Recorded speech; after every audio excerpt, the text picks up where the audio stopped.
Hi everybody, Stefan Molyneux from Freedom Main Radio. I hope you're doing well. This is the truth about slavery. Now, why are we even going to talk about such an ancient and evil institution? Well, we really don't understand the history of slavery. We cannot identify its causes, and we therefore have a very tough time fighting its echoes and remnants in the here and now. And I would really like to make the case that we can put an end to human slavery once and for all. But first of all, we have to understand what it is and where it came from. So let's dive in, shall we? Thank you so much for your time. So the history of slavery. Slavery is an ancient institution common to all cultures throughout history up until the 19th century, and in many places into the 20th and 21st century. How did you become a slave? Well, you became an insolvent debtor, ran out of money. You were sold into slavery by your parents, or you were born to slave parents a lot of times, or you were captured through kidnapping by slave raiders and pirates, particularly the Barbary Coast. Slave dealing was an accepted way of life throughout all of human history, fully established in all societies, unopposed by religion, in fact, almost always supported by religion. Christians supported slavery through the Old Testament. Muslims supported slavery explicitly, and Jews supported slavery, ran a lot of the slave trade. Now, a lot of the slaves in the world throughout history were white people or Europeans. In fact, the very word slave comes from Slav, or people of Eastern Europe. Now, the people from Eastern Europe, the reason why Slav became slave was because for thousands of years they were subjected to every conqueror who swept through the region: Celts, Greeks, Romans, barbarians, or the Conans. The ancient Greeks, who a lot of Westerners get culture, art, music, and philosophy from, were utterly dependent on slavery. Plato's Republic, one of the first blueprints for fascistic totalitarianism in the history of the world, was firmly based on slave labor. Plato himself said that owning 50 or more slaves represented the possessions of a wealthy man. Under Roman law, rebellions against your slave owners were kind of discouraged. So if your slave owner was ever found killed, all of the slaves, all of you would be put to death. There was one Roman slave owner who was found murdered, and 400 of his slaves were put to death. So a little tough to get out of the institution. 0 AD, or when Christ was born, half of the population of the Roman Empire was slaves. 3/4 of the population of Athens were slaves. Now, not really known very often, up to 1/2 or more of the arrivals in the American colonies early on were white slaves. We'll get into that a little bit later. They were slaves for life. Generally, the slavery was hereditary. Some of them were called indentured servants, so they would sign up or be kidnapped and sold into bondage. Yet these contracts were generally extended at will. Nobody was really there to enforce them. It was rare in America to own slaves. At the very peak of black slavery in America, only 6% of Southern whites owned slaves. This, of course, would be the richest 6%, and we'll get into how they used the state to maintain slavery in a few minutes. So if you include all the white people in the North at the very height of slavery, only 1.4% of white Americans owned black slaves. Monstrous, immoral.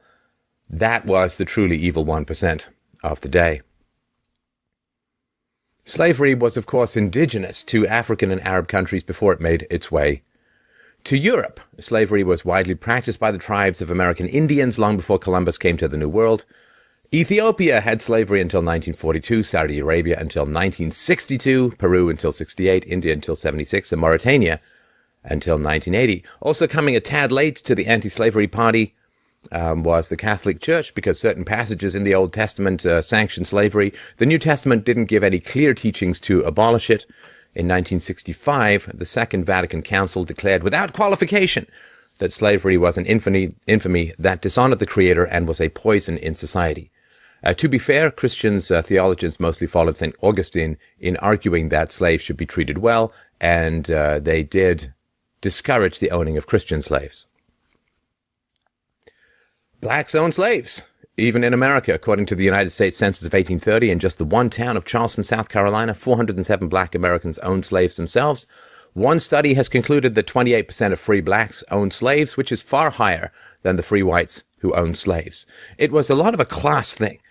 I mean, the rich whites would own slaves. The poor whites hated slavery and hated the institution for a variety of reasons we'll get into, not least of which was the fact that it drove down the price of labor to the point where they found it almost impossible to compete. Now, what are some of the myths? Well, slavery is often portrayed as a free market phenomenon that had to be ended by governments. But the reality is there were, in fact, only two countries in the history of the world that found it necessary to end, or at least attempt to end, slavery through civil war. One was the United States of America, and the other was Haiti. Of course, the Civil War, as we'll get to in the next presentation, the truth about Abraham Lincoln, didn't really have anything to do with slavery, but had more economic motives. So slavery was a worldwide phenomenon that existed from prehistory until the 18th and 19th centuries, when Western powers, in particular England, ended it as a moral crusade. Now, why were so many Africans enslaved? Well, one of the reasons was because the African rulers within Africa, particularly in southern Middle Africa, were endlessly warring against each other, civil wars and so on. They would capture slaves, they would bring them to the seaports where the Europeans and the Arabs would pick them up. Some Arabs went inland. But you couldn't, as a white person, you couldn't go into Africa. I mean, the average life expectancy for a white person going to Africa was 11 months. You just get downed by big and small animals, lions or bugs of various kinds, cholera and so on. So they had to get caught by the black rulers, and then they would be shipped off to the ports where they'd be picked up by the Arabs and the Europeans. England, as a moral crusade led by a man we'll meet in a moment, was ended by attacking the slave ships, agitating for the removal of government support for slavery, which is really essential, and bribing slave owners to release their slaves or buying their property. Of course, you can't, under common law, retroactive law is not valid. I can't say something was illegal 5 years ago and charge you for that. So what was legitimate property had to be bought, and the British government did spend a lot of blood and treasure trying to end slavery. So, I mean, this is one of the great misconceptions of history. So, Western Europeans were very late to the party. The Muslim slave trade went on for 1,400 years. The Christian slave trade went on for a few hundred years. They were late to the party. They took very few of the slaves, as we'll see. They treated their slaves far better than what occurred in the Muslim countries, as we'll also see. So Europeans ended up fighting against slavery. Europeans ended slavery, and therefore you only ever hear Europeans being blamed for slavery. This is horribly unjust. Look, if we want to move the moral standard of mankind further up, which I think we all want to do, let's stop attacking everyone who shows the first sign of conscience and better behavior in the world and only ascribe the blame to them. Let's not look at European guilt as a mineable resource, which you can squeeze with state power to produce the diamonds of fiscal transfers. So let's look at the Eastern trade. So you know about the Atlantic slave trade, I'm sure. What is the Eastern slave trade, which was the trans-Saharan slave trade going to the Muslim countries? So the death toll from 14 centuries of the Muslim slave trade in Africa is estimated at a little over 112 million people. And remember, this is a time when the world was quite a bit less populated, which had a lot to do with the Muslim slave trade and its excellence at depopulating and disassembling human beings. Historian Robert Davis estimates North African Muslim pirates abducted and enslaved more than 1 million Europeans between 1530 and 1780. 500,000 black African slaves ended up in North America. Twice that were kidnapped by North African Muslim pirates. It's a power differential. It's not a race thing, fundamentally, slavery. Scraps of history indicate the Muslims enslaved over 150 million African people, about 50 million from other parts of the world. That's not good, and I guess we can hold our breath awaiting for the Islamic culture to start making its apologies and for people to press Islamics for reparations. Now, one thing that's just horrifying and tragic, I mean, all of slavery is horrifying and tragic, but there are things that stick out even in this horror. Why does the Arab world not have a large black population? I mean, they took a lot of black slaves, marched them across the Sahara, and sold them in the slave auctions in the Middle Eastern world. Why? America's got a big black population. South America has a big black population as a result of slavery. Why aren't there any really in the Middle East? Well, historian Bernard Lewis provides an answer. Quote, one reason is obviously the high population of eunuchs among black males entering the Islamic lands. Another is the high death rate and low birth rate among black slaves in North Africa and the Middle East.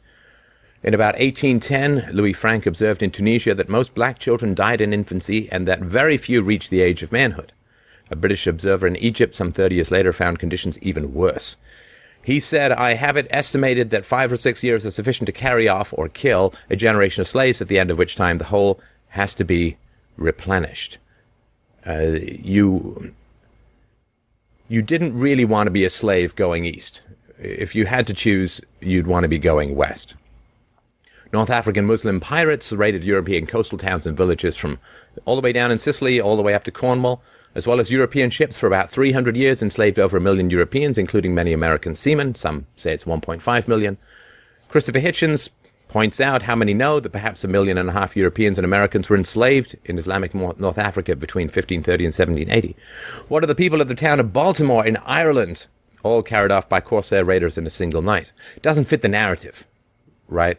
The narrative says that it's a race issue. It's a state and power issue, which I'm going to make the case for. These ghastly slave raiding practices of the Muslim pirates had a huge effect on particularly the coastal regions of Europe. France and England and Spain lost thousands of ships, devastated their seaborne trade, retarded the growth of the economy. Long stretches of the coast in Spain and Italy were almost completely abandoned until the 19th century. The fishing industry was virtually devastated, which of course led to starvation throughout certain parts of Western Europe. Well, Christians did come, tragically, to the party. Islam dominated the slave trade from the 7th to the 15th century, but between 1519 and 1815, Europe also joined in the trade in human flesh. Interestingly enough, it was the European nations who had suffered most at the hands of the Muslim slave raiders and under centuries of Muslim military occupation, such as Spain and Portugal, who dominated the European slave trade. It was the enemies of the Reformation who brought Europe into the slave trade. The Reformation was a 16th century movement led by Martin Luther, who tried to get the Bible translated into the vernacular, into the common tongue of the people, and gave them copies of the Bible, allowed them to come to their own conclusions, shattered the unity of Christendom under the Catholic popes and the Catholic Church into Calvinists, Zwinglians, Anabaptists, Lutherans, and so on, thus provoking a century or two of vicious religious civil war, resulting in the separation of church and state for the mere survival of European civilization. So Martin Luther defied Charles V by saying, "My conscience is captive to the word of God. Here I stand. I can do no other." So the Holy Roman Empire, which was in reality neither holy nor Roman nor an empire, authorized Europe's involvement in the slave trade in 1519. Britain's involvement in slavery was at first authorized in 1631 by the delightful King Charles I, who was executed by Parliament. His son Charles II reintroduced it by royal charter in 1672. Popes were very keen on slavery. One pope even rode around in a giant boat rowed by slaves. So it was not a great bulwark against religion. The destinations are surprising because generally you hear about black slavery in America. According to the Slave Trade by Hugh Thomas, 4 million slaves went to Portuguese-controlled Brazil. It's over 35% of the Atlantic slave trade. 2.5 million to the Spanish nations of South and Central America, which is 22%. Just under 18% to the British West Indies, mostly Jamaica. 14% of them went to French West Indies, and 500,000, 4.4% to the Dutch West Indies, and 500,000 slaves, black slaves generally, went to North America, 4.4% of the entire slave trade. I don't see a lot of people trying to give Brazil a hard time, although Brazil ended slavery in the 1880s, much later. So here's a chart. You can just look at this to see where the enslaved Africans were sent from 1500 to 1870. It's a very small amount went to British North America. So how did this end? Well, William Wilberforce, the least ghetto name in history, on Sunday, October 28th, he wrote in his diary, "God Almighty has set before me 2 great objects, the suppression of the slave trade and the reformation of society." For the rest of his life, he dedicated his life as a member of Parliament to opposing the slave trade and working for the abolition of slavery throughout the British Empire. On February the 22nd, 1807, 20 years after he first began his crusade and in the middle of Britain's war with France, Wilberforce and his team's labors were rewarded with victory by an overwhelming 283 votes, 4 to 16 against. The motion to abolish the slave trade was carried in the House of Commons. In 1809, The British government mobilized its navy to search suspected slave ships, even foreign vessels on the high seas. At the height of the British Empire, it covered a third of the globe. The British Navy was the undisputed king of the waters. One of the tragic effects was that when a slave ship would see a British corsair coming up to it, they would generally kill the slaves and dump the bodies overboard so they wouldn't be found to be slavers. In 1810, the British Parliament declared slave trading a felony punishable by 14 years hard labor. In 1814, the British representative at the Congress of Vienna insisted on the abolition of the slave trade being included in the international treaty. The treaty was signed by all the European powers on June 9th, 1815. In 1825, Britain passed a law making slave trading punishable by death. 3 days before William Wilberforce died by an act of Parliament in 1833, the British abolished slavery itself, setting all 700,000 slaves in British overseas territories free. Wilberforce's lifetime campaign of 59 years was now fully successful. He said, shortly before he died, "Thank God that I've witnessed the day in which England is willing to give £20 million sterling for the abolition of slavery." A moral hero of mankind. Did you ever hear his name? Of course not. Does not fit the narrative and does not serve the powers that be, which we will get to. Now, one of the great tragedies of ending the Atlantic slave trade wasn't like the number of slaves captured in Africa or other places diminished. They just they took more of the slaves from Africa and sent them over the Sahara. Missionary explorer David Livingstone wrote graphic descriptions of the ravages of the East African slave trade. He wrote this: 2 of the women had been shot the day before for attempting to untie their thongs. That would be these arm thongs, not the butt floss bikini thongs. One woman had her infant's brains knocked out because she could not carry her load and it. And a man was dispatched, i.e. killed, with an axe because he had broken down with fatigue. Those taken out of the country are but a very small section of the sufferers. We never realized the atrocious nature of the traffic until we saw it at the fountainhead. There, truly, Satan has his seat. Besides those actually captured, thousands are killed and die of their wounds and famine, driven from their villages by the internecine war waged for slaves with their own clansmen and neighbors, slain by the lust of gain, which is stimulated, be it remembered always, by the slave purchases of Cuba and elsewhere. The Trans-Sahara slave trade was truly appalling. So boys from about 8 to 12, if they were captured, would be castrated. This would be penis and testicles, because Arabs had superstitions about the sexual prowess of blacks, and also castrated boys were more docile, so they would castrate the boys. The survival rate was very low. As we'll get to, Arab landlords, they went to the homes of wealthy Arab landlords, and they force-marched young women across endless miles of scorching sand in the Sahara Desert to become sex concubines.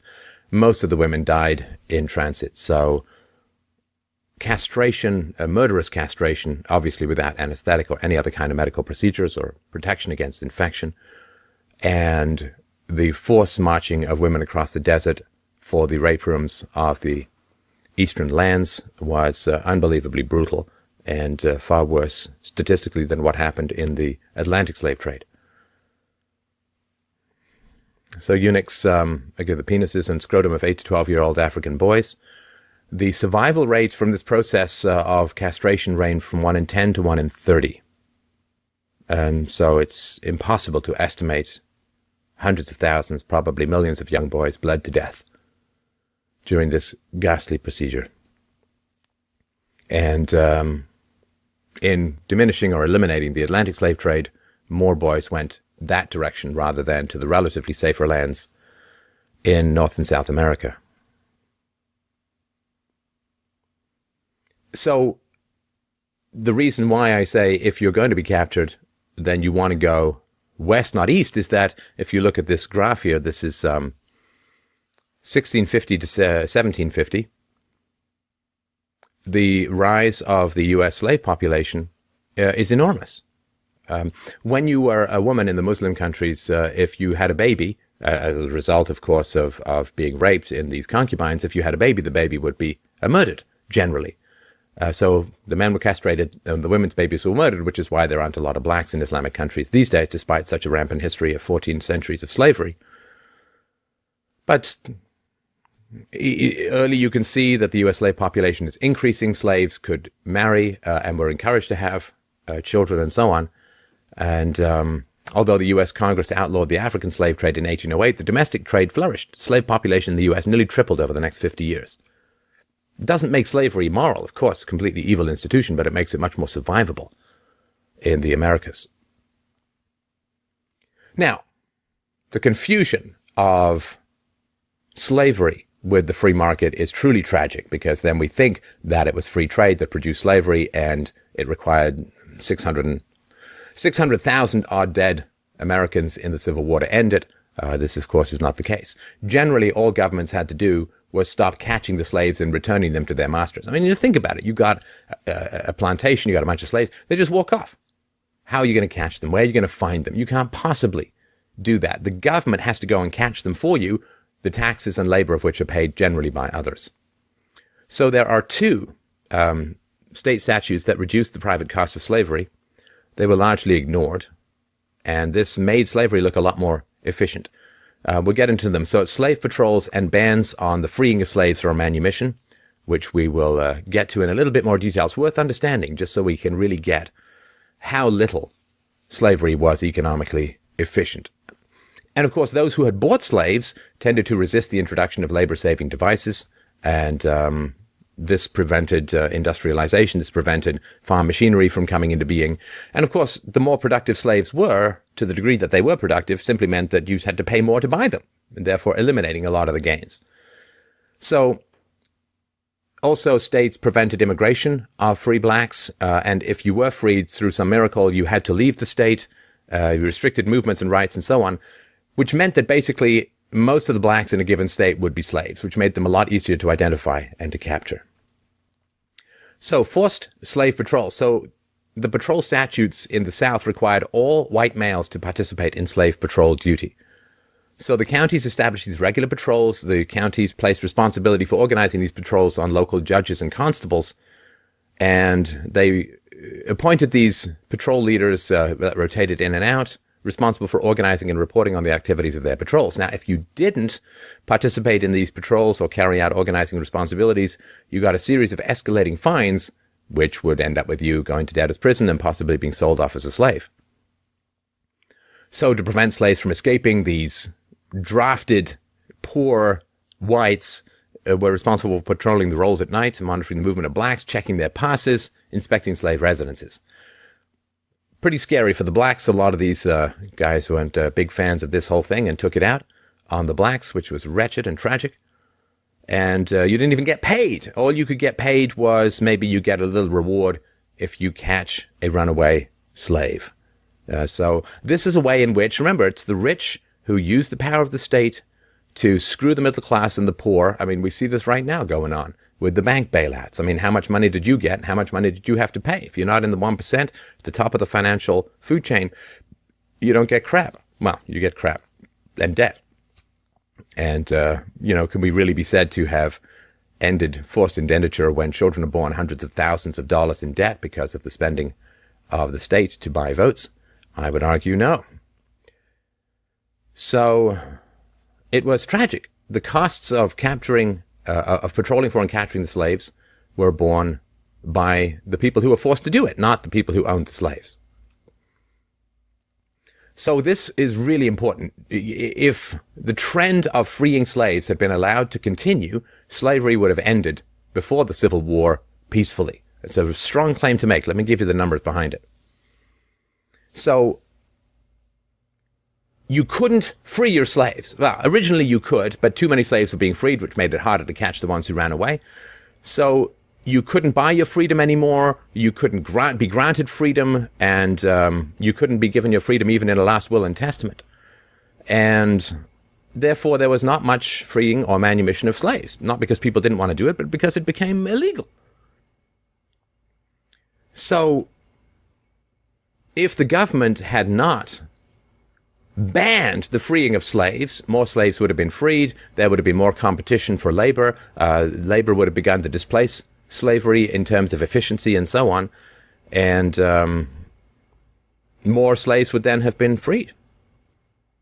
So as states enacted statutes against manumission and immigration and required slave patrols, the growth of the free black population decreased, and it fell below the rate of growth in the slave population and was reduced to a trickle in the decade prior to the Civil War. However, if the free black population in the South Atlantic states had grown at the same rate between 1800 and 1860 as it did between 1790 and 1800, every slave in the South Atlantic states would have been freed twice.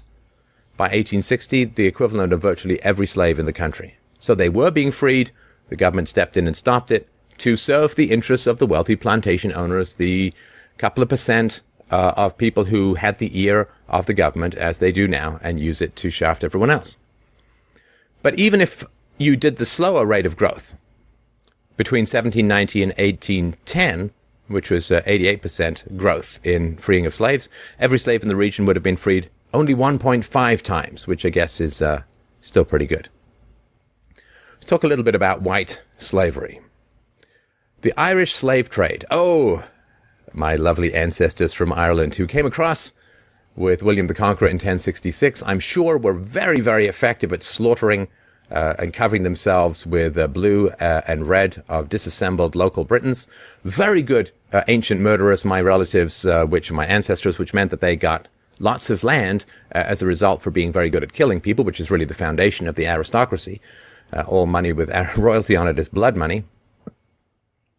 And the Irish slave trade began when James II sold 30,000 Irish prisoners as slaves to the New World. His proclamation of 1625 required Irish political prisoners to be sent overseas and sold to English settlers in the West Indies. By the mid-1600s, the Irish were the main slaves sold to Antigua and Montserrat. At that time, 70% of the total population of Montserrat were Irish slaves. Now, I mean, I'm half Irish and half German. And while the German part of me wants to invade Poland, the Irish part of me, when exposed to sunlight, bursts into fiery flames and freckles. So not exactly the blackest of the black slaves in the universe. So Ireland quickly became the biggest source of human livestock for English merchants. The majority of the early slaves to the New World were actually whites. In the 1600s, white slaves in America outnumbered the black slaves. So Reverend Augie, who lived in the South for 11 years, had both black and white congregations, told of preaching to slaves, some with red hair and blue eyes, a third of whom were just as white as he was. Dr. Alexander Milton Ross attended a slave auction in New Orleans where many of the slaves were much whiter than the white people who were buying them.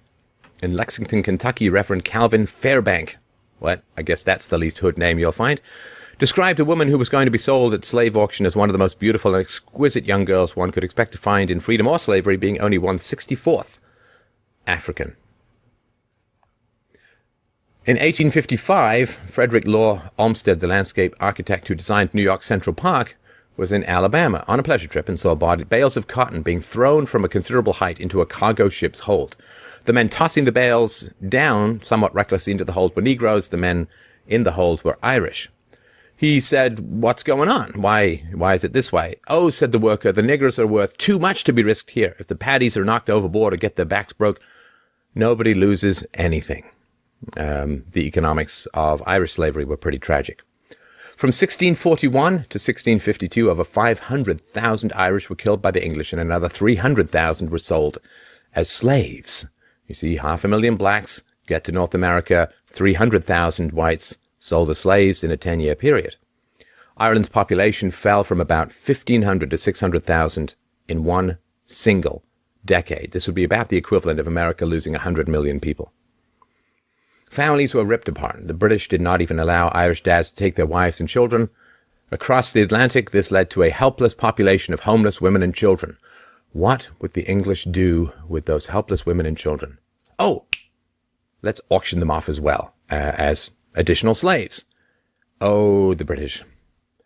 During the 1650s, over 100,000 Irish children between the ages of 10 and 14 were taken from their parents and sold as slaves in the West Indies. Virginia and New England. In this decade, 52,000 Irish, mostly women and children, were sold to the Barbados and Virginia, long before the SPF 9 million that you need if you're an Irish person out in the sun. Another 30,000 Irish men and women were also transported and sold to the highest bidder.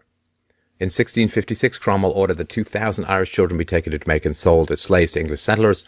The British would routinely scoop up orphans and send them across as slaves.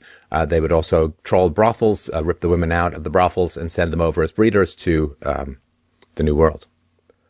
So African slaves were very expensive during the late 1600s, £50 sterling. Irish slaves came a lot cheaper, no more than £5 sterling. And this is, partly because you could just grab them. You didn't have to pay the African warlords for the slaves, and they were cheaper and easier to transport. If a planter whipped or branded or beat an Irish slave to death, it was never a crime. A death would be a monetary setback, but much cheaper than killing a more expensive African. And the English masters quickly began breeding the Irish women for own personal pleasure and for greater profit. Children of the slaves were themselves slaves, which increased the size of the merchants' workforce. Even if an Irish woman somehow obtained her freedom, her children would still be born as slaves to the master, so they're not going to go and abandon their kids. They just generally hung around to take care of them. England continued to ship tens of thousands of Irish slaves for more than a century. Records state that after the 1798 Irish Rebellion, why would they rebel? Such a lovely environment. Thousands of Irish slaves were sold to both America and Australia. They were horrible abuses of both African and Irish captives. So, white slaves, Middle Eastern slaves, African slaves, it was all over the world. And there are still some significant differences to be noted between the Atlantic slave trade and the trans-Saharan slave trade. So 2 out of 3 slaves shipped across the Atlantic were men, but 2 women for every man were enslaved by the Muslims, again, for sexual concubinage or institutional rape. The mortality rate for slaves being transported across the Atlantic was as high as 10%. But the percentage of slaves dying in transit on the Trans-Saharan and East African slave trade was between 80 and 90%, which is why I say if you're going to get caught, you want to go east, not west. So almost all the slaves shipped across the Atlantic were for agricultural work. The ones that went east were for sexual exploitation in harems and for military service. So many children were born to slaves in the Americas. So your marriage wasn't legally recognized, but you could get married and have kids. Millions of their descendants are citizens in Brazil and the USA. But there are very few descendants of the slaves that ended up in the Middle East. One of the great genocidal, murderous, barbaric, vicious tragedies of human history, generally unacknowledged.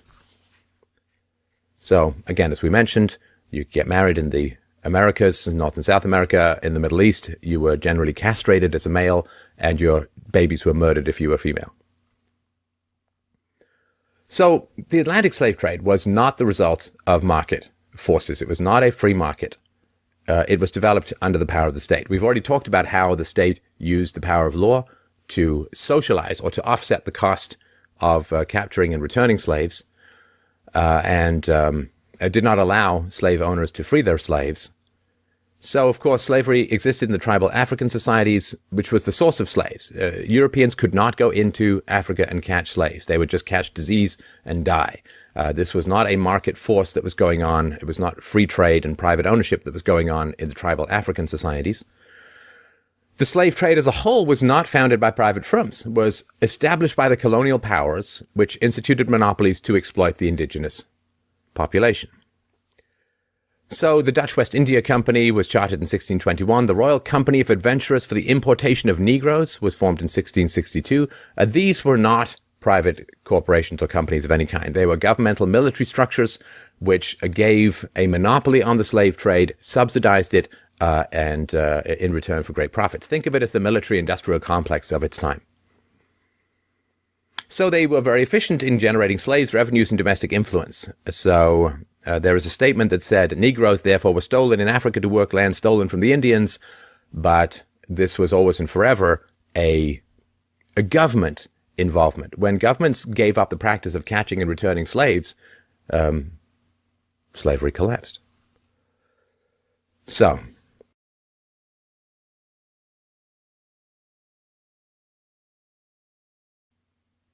let's understand what slavery is. Slavery is the 100% ownership of the products of somebody's labor in a non-voluntary, right? So a non-voluntary environment. So if I go to work at a restaurant, they'll take some portion of my salary. They built the restaurant. They do the advertising. They heat it. But I take some portion of the profits for my salary. It's voluntary. When you force someone to hand over 100% of their earnings, that is pure slavery. What percentage of your earnings are forced over at the hands of the state? See, we really haven't fundamentally outgrown it as an institution. We've become free-range serfs or slaves. We can choose our own occupations, but we must still remit property taxes and income taxes and all other forms of taxation to the state in order to secure our freedom.